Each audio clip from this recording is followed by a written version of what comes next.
Salut les gens, vous êtes nombreux à me demander comment régler les effets et les filtres sur FlyPT. Donc je vais faire une vidéo. Alors déjà, ce qui est très important de comprendre, c'est qu'il vous faut absolument une méthode si vous voulez régler FlyPT. Clairement, si vous commencez à faire des tours autour du Nordschleife, ça va juste pas le faire, ça sert à rien. Et il faut vraiment une méthode très spécifique. Je vais vous la donner dans cette vidéo tout de suite. Avant de commencer, simplement, alors chaque simulation est différente parce que chaque simulation simule les mouvements de caisse différemment. Donc c'est à peu près certain que voilà, un profil pour une simulation sera probablement pas terrible pour une autre.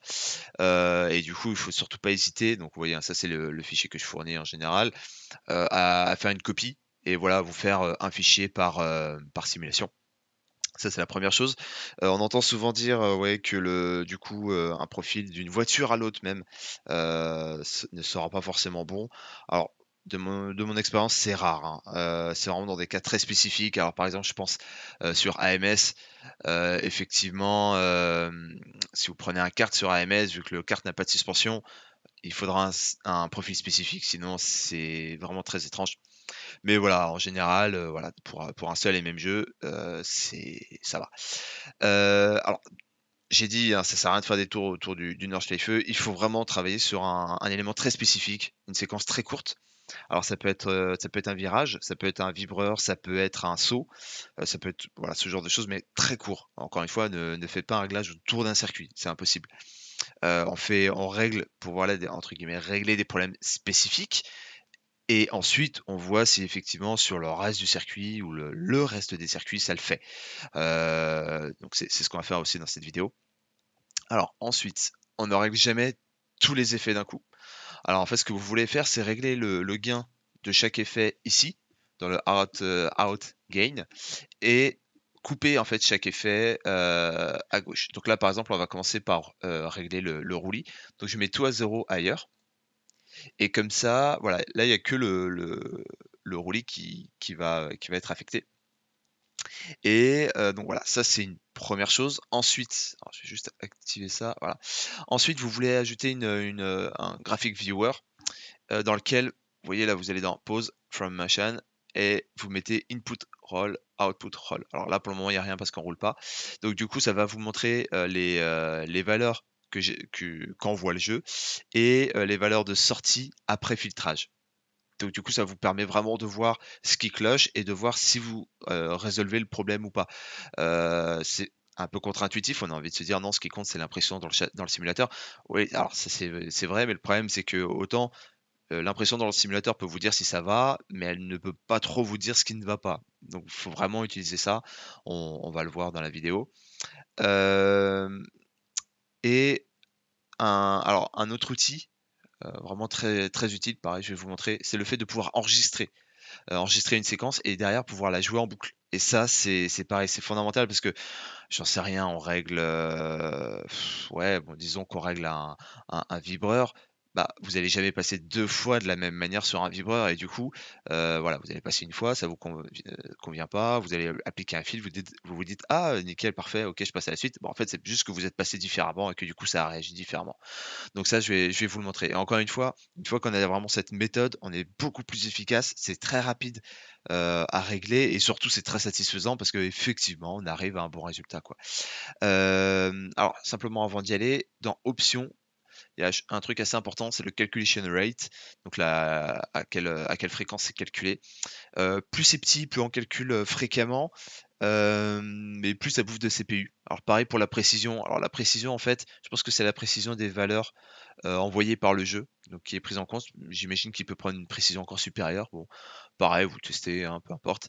En général, c'est pas ça c'est pas cette option-là qui va changer grand-chose. Par contre, celle-ci, oui. Des fois, en fait, mettre une grande valeur, ça permet quelque part de lisser automatiquement, mais en perdant pas mal de détails. Donc bon, voilà, par défaut, c'est 2. Vous pouvez mettre un. Bon, à vous de voir. Hem, OK, donc c'est parti. Donc encore une fois, on règle un truc très spécifique. Donc moi, là, je suis sur RF2, hein, mais évidemment, peu importe la simu. Je vais mettre mon graphique à gauche et comme dit, moi, je veux régler un truc très spécifique. Alors, je vais dans le châssis Le truc spécifique que je veux régler en fait, donc là vous voyez il y a les valeurs qui commencent à arriver. Le truc spécifique c'est alors attendez, ouais du coup il y a un truc à ajuster. Vous voyez ici vous pouvez changer l'échelle, alors je sais jamais comment ça marche. Alors pas comme ça, non ça c'est la vitesse, je sais pas ici. Ouais comme ça à mon avis ce sera bon. Hop, on va tester.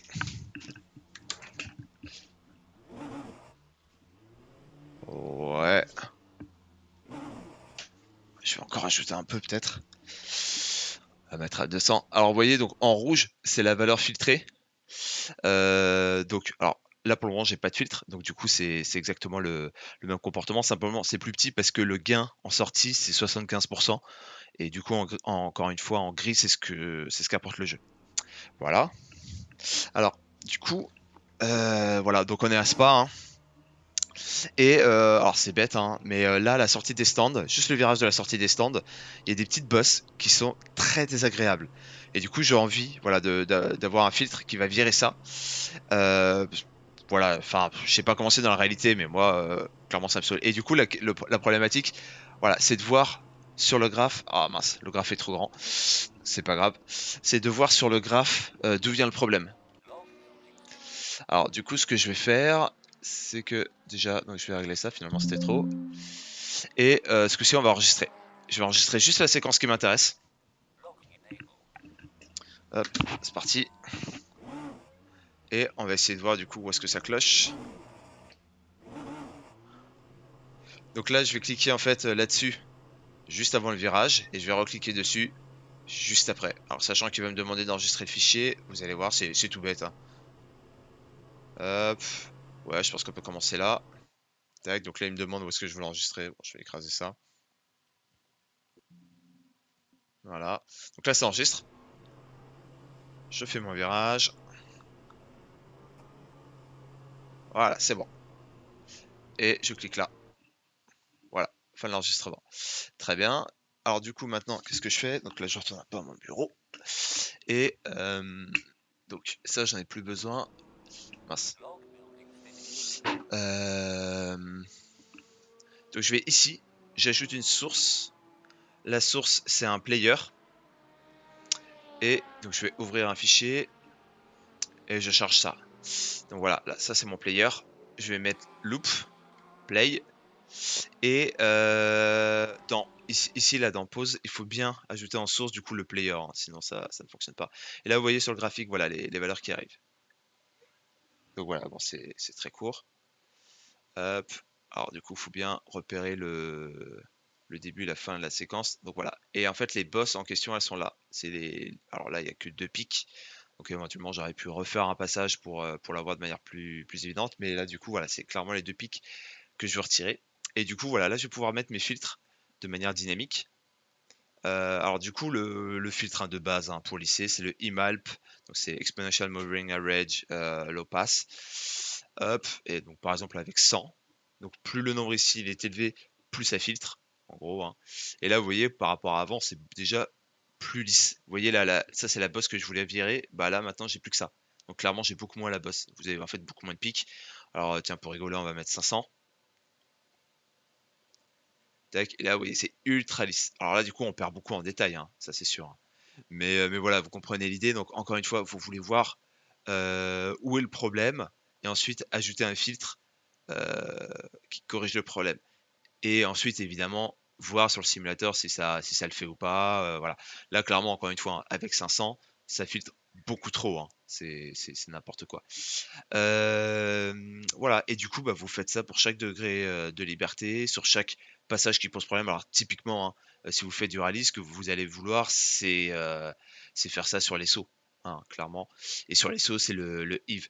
Alors, au passage, donc ça, c'est pour filtrer. Au contraire, si vous voulez mettre en exergue les pics, vous mettez un HP, donc high pass. Et là, au contraire, ça va faire ressortir que les mouvements brutaux.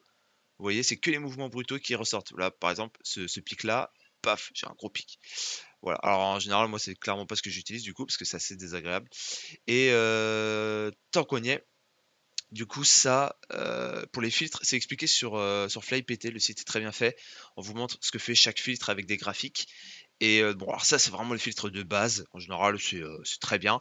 Mais il y a aussi d'autres filtres. Alors, ceux qui lissent, c'est tous ceux avec à la fin l'eau passe. Donc, par exemple, vous avez le Dimalp, le Tmalp. Et voilà, donc du coup, bah, regardez un petit peu ce que ça fait, ce que ça propose. Encore une fois, en général, avec le Imalp, on fait tout, hein. Et voilà, et du coup, clairement, c'est comme ça qu'on fait un profil, hein. Ça sert à rien, encore une fois, de faire 50 tours sans graphique, sans rien. Vous allez vraiment galérer, ça va vous prendre un temps fou en plus, et ce sera pas satisfaisant. Voilà, j'espère que cette vidéo aura été claire. N'hésitez pas à me poser des questions en commentaire, et puis bah, je vous dis au revoir.